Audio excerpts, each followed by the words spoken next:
For the people of Gobeklitepe, every hunting day carried sacred meaning. The sunrise was not merely a herald of a new day, but a sign that the gods were watching them.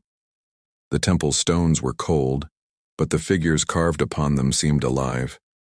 The reliefs of foxes, serpents, wild boars, and cranes appeared to breathe beneath the sky.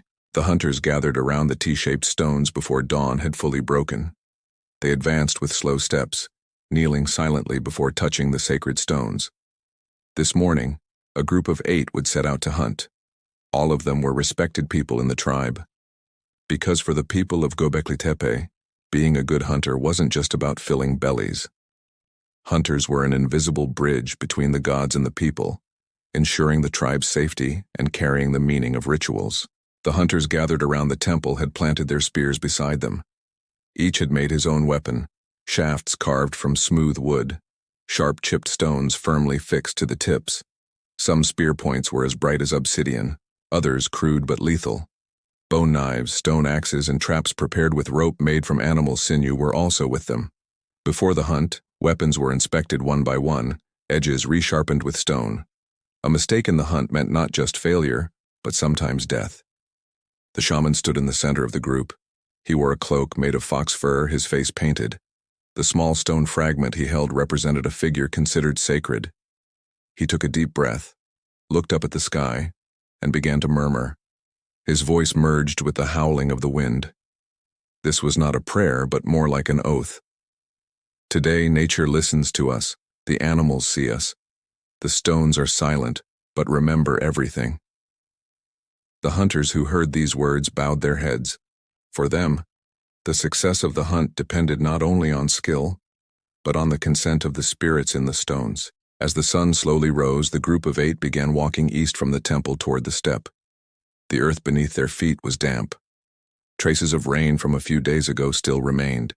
The surroundings of Gobeklitepe thousands of years ago were very different from today. The soil was more fertile, the environment greener. Between the steppes stretching to the horizon were sparse forests, water sources, and the migration routes of animal herds. The hunters had known these lands since childhood. They knew where fox dens were, which paths wild boars took when cranes landed. This knowledge had been passed down to them from their fathers, their grandmothers, from hundreds of years before. Turel, the oldest of the group, was the scout. He read the ground like he read a book. At every step he bent down, examining the tracks on the mud. "A herd passed through here," he said in a low voice. "Not long ago, maybe an hour."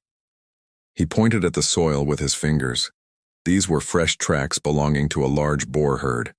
The other hunters nodded silently. The plan was already clear. Drive the herd to the narrow pass by the water source, then surround them with spears. The group split in 2. 4 would set an ambush at the pass, the other 4 would direct the herd that way. Everyone's task was clear, because such a large hunt could easily turn to chaos. The wind direction was tested, because boars had a sharp sense of smell. The hunters advanced with the wind at their backs. Silence was the golden rule. The rustle of leaves, footsteps, even breath would be too much. Every step was deliberate. The first group to reach the pass checked the pits prepared beforehand. These were shallow but deep enough to trap an animal's foot. Their tops were covered with grass, their edges narrowed with stones. These traps had been prepared by the hunters' hands days before. The work of setting traps was often as important as the hunt itself, because hunters survived not only by strength, but by wit. The group going toward the herd waited patiently. When grunting sounds came from the distance, their heartbeats quickened. The boars were heading toward the water source. When the first boar appeared, no one moved. This was like a test. If a move was made too early, the herd would scatter. The animals advanced slowly. 7 or 8 large-bodied boars, heads bent to the ground, were moving forward, pawing at the earth with their snouts. The largest among them was the herd's leader. The hunters knew this. If it fell, the others would look for a place to flee and the ambush would work. The scouts gave silent hand signals. Everyone took their position. When the boars approached the narrow pass, the first stone was thrown. Then the hunters drove them toward the trap with shouts. The herd instantly panicked. The earthen pits were invisible. 2 boars fell into pits, the others scattered left and right. Just then the hunters at the pass sprang into action. The spears made a sharp sound in the air. When the stone tips pierced the boars' bodies, a brief but harsh sound echoed. The fall of an animal always created silence. In that moment everyone held their breath. This was the moment of the thin line between life and death, not of victory. When the hunt was complete, 2 large boars and also a small fox had been caught. The fox hunt wasn't planned, but the fox figure was considered sacred at Gobeklitepe. They wouldn't kill it. Releasing the fox was a ritual. Because according to their beliefs, the fox was the guardian of the stones. The hunters carried the animals back to the temple.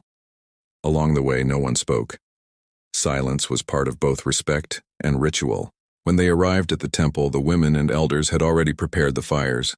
They sat in a circle around the large stones. The shaman stepped into the center. He held a bone stick, took a small piece of the boar's blood, and dripped it into the fire. The flame rose for a moment. This was the sign that the animal's spirit had merged with the sky. Hymns were sung by the fire. Prayers whispered to the stones. Children watched these ceremonies silently. Because every hunting day was also a teaching, the meat was divided, the bones cleaned, the hides were hung aside to dry. The rib bones were placed before the shaman. Some bones in the skull were buried in ritual pits. This was so that the animal's body would return to the earth, its spirit to the sky. For the Gobeklitepe people, every animal hunted was sacred. Its life transformed into the people's life. With the fall of night, great fires were lit. The tribe formed a circle. The hunters began to tell how the hunt had gone. This wasn't boasting, but a lesson being told. The young listened carefully, imitating the movements. The shaman retold why the fox was released, why the stones were silent. Those stones were silent witnesses who kept everything. After the tribe shared their meal, the dances began. There were no drums, but there was rhythm, a rhythm of feet striking the ground, hands clapping together. This dance performed in a circle around the fire wasn't just a celebration. Every step was a repetition of promises given to the gods. The hunters planted their spears in the ground, looked up at the sky. The stars fell upon the temple's stones. The figures seemed to come alive with shadows. That night no one saw the hunt as merely a meal. Because at Gobeklitepe hunting was a faith. The direction of the wind, the animal's footprint, the silence of the stones were believed in. Hunting reminded them of the bond between humans and nature. The plan for a hunt began days before, progressed with patience, grew with silence, ended with gratitude. For the Gobeklitepe people, being a good hunter wasn't just about throwing spears. One had to listen to nature, understand the wind, read the stones. The hunters were like part of the earth with their own bodies.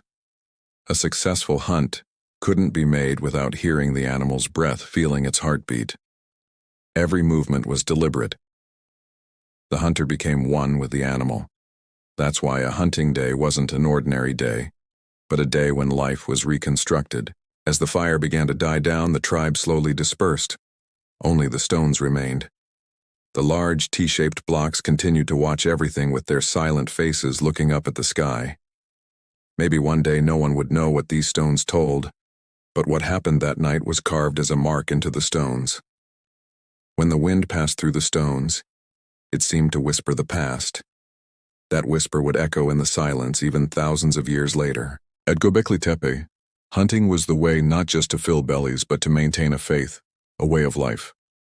Every spear strike, every silent step, every prayer was transforming into one of the oldest stories of human history in these lands.